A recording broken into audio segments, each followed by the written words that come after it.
इस साल सैलाब ने पाकिस्तान के बहुत से इलाकों में क़यामत बर्पा की। सबसे पहले भुनेर के इलाका पीर बाबा रोड के साथ मुल्हका इलाकों को अपनी लपेट में लिया। इसी इलाका के एक गांव बिश्नोई में पहुंचने के लिए आज हम निकले तो रास्ते में मेन बाजार में होने वाले तबाहियों और ताजरों के नुकसानात को देखकर नहायत अफसोस हुआ। सैलाब किसी का घर अपने साथ बहा ले गया तो किसी के खेत तबाह कर दिए, किसी बेटी का जहेज बह गया तो कोई 18 अफराद एक साथ खो बैठा। आइए ऐसी कुछ दास्तान इन मुसीबत के मारों की जुबानी सुने। इस वक्त बिश्नोई गांव में हमारे साथ एक और बुज़ुर्ग मौजूद हैं। इनके घर के तकरीबन 18 अफराद जो हैं वो इस सैलाब की नज़र हो गए हैं। हम इनसे पूछते हैं कि ये इसके मुतल्लिक़ क्या कहना चाहेंगे और कितने लोग जो हैं इनके इस सैलाब में मुतासरा हुए हैं और ये उस वक़्त कहाँ पे थे और कुदरत ने इनको कैसे बचाया। अस्सलाम वालेकुम। वालेकुम अस्सलाम। जी, आप उस वक़्त जब सैलाब आया, क्या आप उस वक़्त आप भी घर में मौजूद थे या घर से बाहर थे? नहीं जी, मैं घर में मौजूद नहीं था, स्कूल में था। स्कूल टीचर हैं आप? जी जी, मैं स्कूल टीचर हूँ। तो आपके घर के कितने अफराद जो हैं वो इस सैलाब की नज़र हुए हैं? इस सैलाब के नज़र हमारे 3 भाई, उनकी बीवियाँ, भतीजा और उनकी बीवी, एक और भतीजे की बीवी और मेरी 3 भतीजियाँ, एक मेरी बेटी। इस तरह छोटे छोटे बच्चे तकरीबन 18 अफराद इस सैलाबी रेले में शहीद हुए। वो 18 अफराद जो आपके इस सैलाबी रेले में शहीद हुए हैं सारे इस घर में मौजूद रहे या वो इस सैलाब में आगे बह गए, आगे से जाके उनकी लाशें निकालनी पड़ी?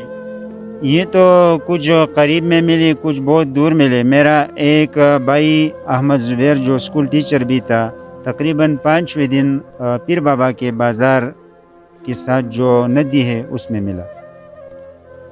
जी, तो जैसे आपने सुना इन बुज़ुर्गों से कि इनके घर के 18 अफराद जिनको इन्होंने अपने हाथों से पाला पोसा बड़ा किया, वो इस दुनिया से इस सैलाब की नज़र हो गए और इस दुनिया से रुखसत हो चुके हैं। मेरे साथ ये पीछे आप देख सकते होंगे कि एक घर मुकम्मल तौर पर तबाह हो चुका है। इस मकान के मकीन जो हैं वो मेरे साथ मौजूद हैं।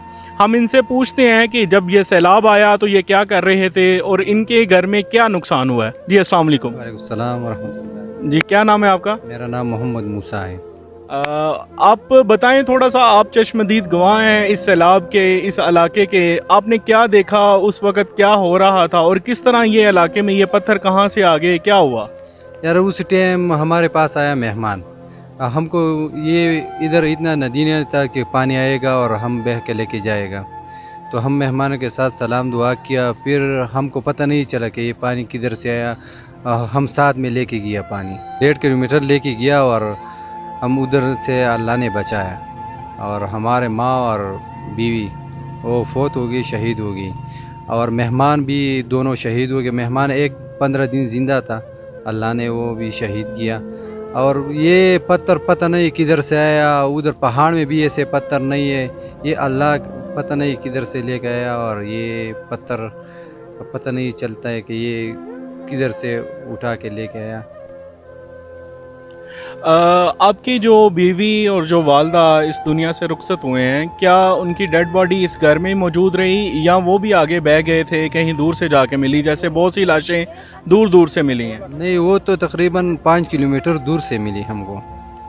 वो तकरीबन 12 बजे हमको मिली वो डेड बॉडी। बाकी आपके बच्चे जो थे वो सारे महफूज रहे हैं? नहीं, एक बच्चा हमारे साथ ये पानी में बह गया था और दो इधर बच गया था, अल्लाह ने बचाया है। चलें, अल्लाह पाक आपको सब्र दे। दोस्तों, ये वो इलाका है जहाँ पहले ना तो कोई पत्थर था और ना ही इस तरह पानी की नदी थी, और आज यहाँ से गुजरना बहुत मुश्किल हुआ पड़ा है। इसके बाद हमने यहाँ के बच्चों के साथ कुछ मस्तियाँ की, इनमें तोहफे तकसीम किए और कुछ लोगों की मुकम्मल राजदारी के साथ यूथ वेलफेयर फाउंडेशन की जानिब से मदद की। हमने बिश्नोई गांव का पूरा विज़िट किया और आपको भी साथ में दिखाया कि यहाँ पर कुदरत की इस आफत ने किस हद तक तबाही मचाई। तो इसके साथ साथ हम तो इसमें गमगीन थे ही और यहाँ के इलाके के लोग भी गमगीन हैं, लेकिन ये लास्ट इंटरव्यू हमने जिनका किया, ये सर, ये मास्टर साहब हैं, इन्होंने हमें हौसला दिया। ہمیں چاہیے تھا کہ ہم ان کو حوصلہ دیتے، لیکن انہوں نے ہمیں حوصلہ دیا کہ ہم خدا کے اس کام پر ہم خوش ہیں کہ خدا نے ہمارے اوپر یہ آفت دی اور ہمیں موقع دیا کہ ہم اس سے سیکھ کر اپنی اصلاح کر سکیں۔ تو اسی کے ساتھ ہی میں اپنے تمام دوستوں کو بھی یہ کہتا ہوں کہ یہ جو مصیبتیں، یہ جو آفتیں آ رہی ہیں، یہ ہم پہ بھی آ سکتی ہیں، لیکن دوسرے علاقوں میں آ رہی ہیں، اور خدا ہمیں یہ سکھا رہا ہے کہ اس سے کچھ سیکھو اور آپ بھی راہ راست پر آ جاؤ۔ اس کے ساتھ ہی عمر شہزاد کو دیجیے اجازت۔ اللہ حافظ۔